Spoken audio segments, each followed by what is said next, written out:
We will get our house in order first. NFL Commissioner Roger Goodell is speaking out on the recent incidents of violence among pro football players.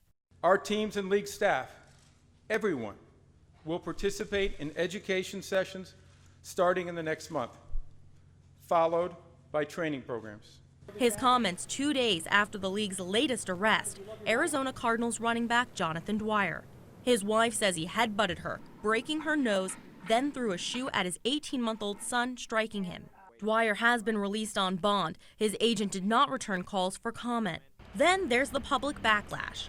Take a look at Baltimore's M&T Stadium, where thousands lined up to exchange their Ray Rice jerseys. Rice was caught on camera punching his then-fiancée unconscious in an elevator. Rice entered pretrial intervention and won't be prosecuted. His contract was terminated by the Ravens, and the NFL has suspended him, but he's appealing. Rice said in July his actions were inexcusable.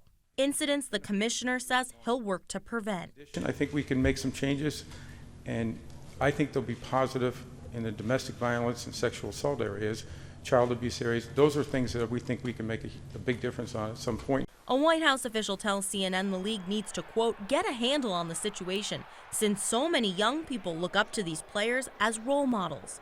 The military is also looking into its relationship with the NFL. In Atlanta, I'm Mary Muller reporting.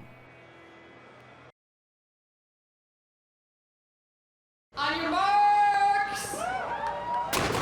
Thousands of runners from around the world competed in the New York City Marathon Sunday. Hours of training and dedication meet the city's streets for the 26.2-mile race across 5 boroughs. Cheering crowds lined the sidewalks, encouraging many of the runners. A stark contrast to last year, where it was a much different scene. Superstorm Sandy devastated much of the New York City area and forced the marathon to be canceled. Runner Karina Christensen says the comeback is symbolic of the city and its people. It shows the spirit of the marathon. I mean, it's incredible what people can overcome. This marathon also marks the largest such race since the deadly bombings at the Boston Marathon. One runner who survived the attack will have Boston on his mind as he competes. I'm here in New York today to run the New York Marathon to honor the victims, the survivors. New York City police will also have Boston on their mind. Security was especially tight. It's definitely a lot more secure than last year, even at the expo, but I think it's been a perfect amount and everybody feels safe and is happy.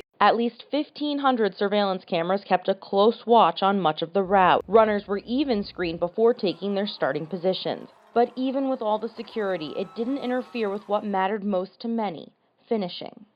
Mary Muller, CNN, Atlanta.